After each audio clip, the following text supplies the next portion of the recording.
जी नमस्कार। स्वागत है दोस्तों आपके अपने यूट्यूब चैनल हिंदी परीक्षा एसके पर।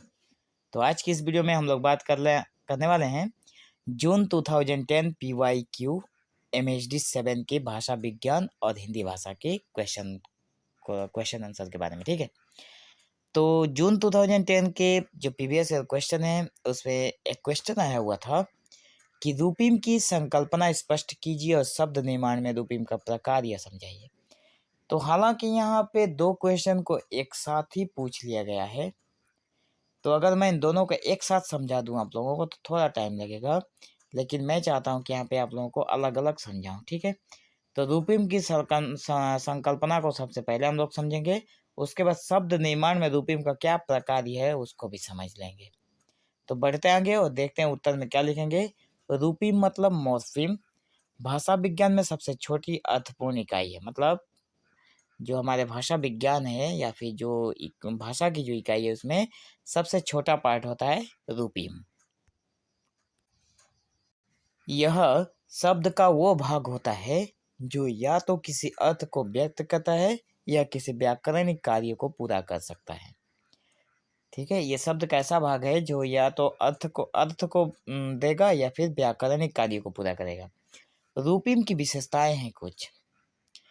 एक है कि ये अर्थपूर्ण इकाई है। रूपीम का यहाँ पे आप लोग देख पा रहे हैं कि 1 नंबर पॉइंट में दिया गया है कि रूपीम का अपना एक अर्थ होता है, चाहे वो स्वतंत्र रूप से प्रयुक्त हो या हो सके या नहीं।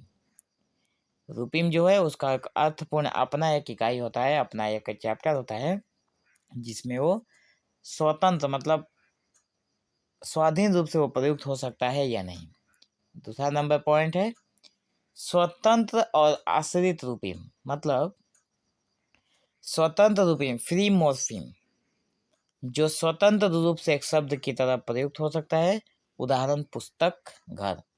ये जो छोटा शब्द है इसको हम लोग स्वतंत्र बोलते हैं क्योंकि इसको प्रयुक्त होने के लिए किसी की जरूरत नहीं है, किसी भी वर्ड की, किसी भी और शब्द की इसके साथ कोई इसकी सहायता नहीं चाहिए इसको। ठीक है, लेकिन आश्रित जो रूपीम होता है ना, आश्रित रूपीम मतलब बाउंड मॉर्फिम जो है, तो जो स्वतंत्र रूप से प्रयुक्त नहीं हो सकता बल्कि किसी अन्य शब्द के साथ जुड़कर अर्थ व्यक्त करता है। उदाहरण पर ता, पढ़ाई में, पन, बचपन में। ये देखो, तो हम लोग ता लगा सकते हैं। तो ता जो हो गया ये हमारा बाउंड या फिर आश्रित रूपीम हो गया। लेकिन पुस्तक, घर ऐसे जो शब्द हैं जो अपने आप में एक मीनिंग रखते हैं, एक अर्थ रखते हैं, उन्हें हम लोग स्वतंत्र बोल सकते हैं, स्वतंत्र रूपीम। ठीक है, अच्छा, तो यहाँ पे दो पार्ट था, एक था स्वतंत्र रूपीम और एक था आश्रित रूपीम। आगे है कि व्याकरणिक और अर्थगत रूपीम। मतलब अर्थगत रूपीम मतलब लेक्सिकल मॉर्फिम, और नीचे है ग्रामेटिकल मॉर्फिम। तो जिसका हमें मीनिंग मिल गया, जिसका स्पष्ट अर्थ होता है, जैसे फल, पानी, कोई भी एक शब्द जिसका हमें अर्थ मिल जाए, जिसका मीनिंग हमें मिल जाए, वो हो गया अर्थगत रूपीम। और जिसका हमें जो व्याकरणिक संबंधों को व्यक्त करता है, जैसे ने, को, से, जो व्याकरणिक संबंध कैसे हैं, किस तरह से इनको जो बताता है, वो हो गया हमारा व्याकरणिक रूपीम।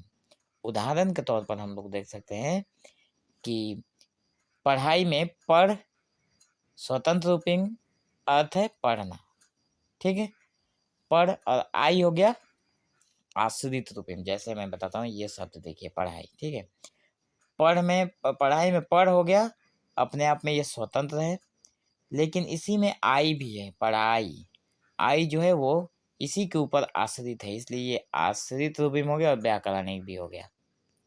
बचपन, ये देखिए बचपन लिखा गया है, तो बचपन एक शब्द है जिसमें से बच हो गया स्वतंत्र रूपीम, अर्थ है बचपन से संबंधित। ठीक है ना, इसका अर्थ होगा बचपन से संबंधित।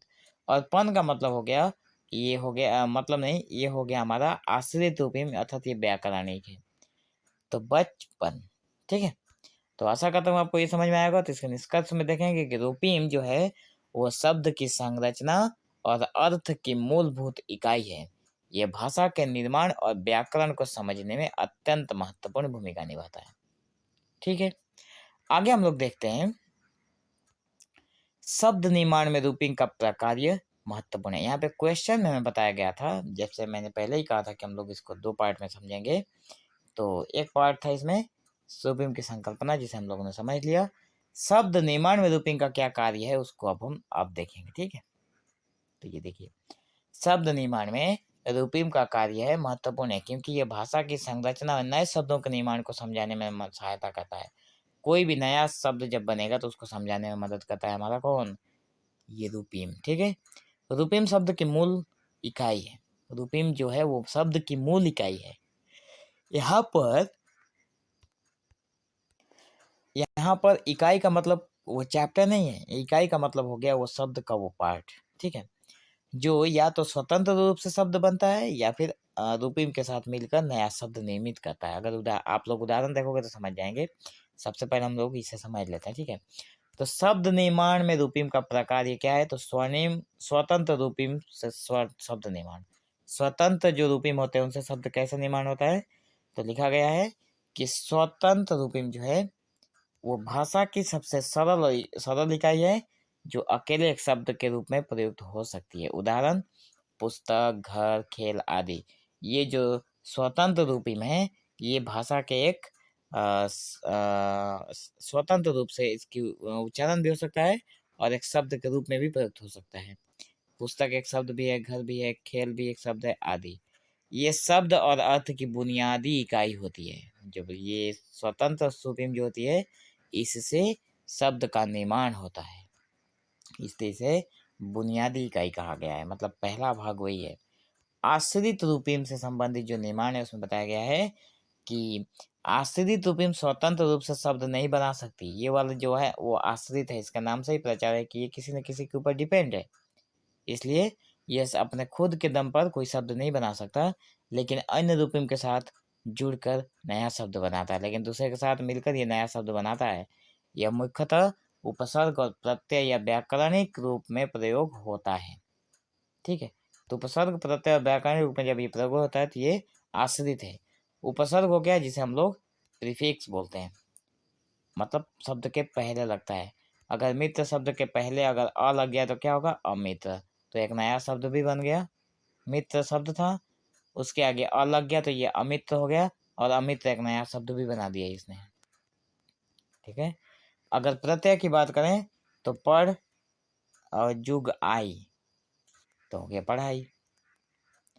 संधि और समास के द्वारा भी इसका वर्गीकरण किया जा सकता है, जैसे स्वर्णिम और स्वतंत्र के द्वारा। स्वतंत्र और आश्रित है। ठीक उसी तरह से यहाँ पे संधि और समास द्वारा भी इसका उदाहरण दिया जा सकता है। संधि में क्या है कि दो स्वतंत्र स्वर्णिम के रूपिम के मेल से नए शब्द बनते हैं, जैसे विद्या जुग आलय, विद्यालय। तो ये दोनों स्वतंत्र स्वर्णिम है, दोनों अपने अपने आल में। एक विद्या का मतलब हो गया विद्या, आलय का मतलब हो गया घर। तो दोनों अपने अपने में एक मीनिंग लिए हुए हैं और दोनों का मिलकर भी एक अलग मीनिंग बनता है, इसलिए एक नया शब्द भी बना सकता है। हो गया संधि।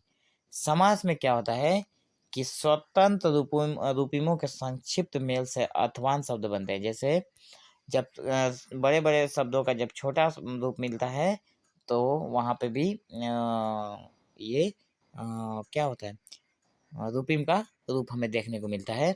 जैसे राजा जुग कुमार तो हो गया राजकुमार।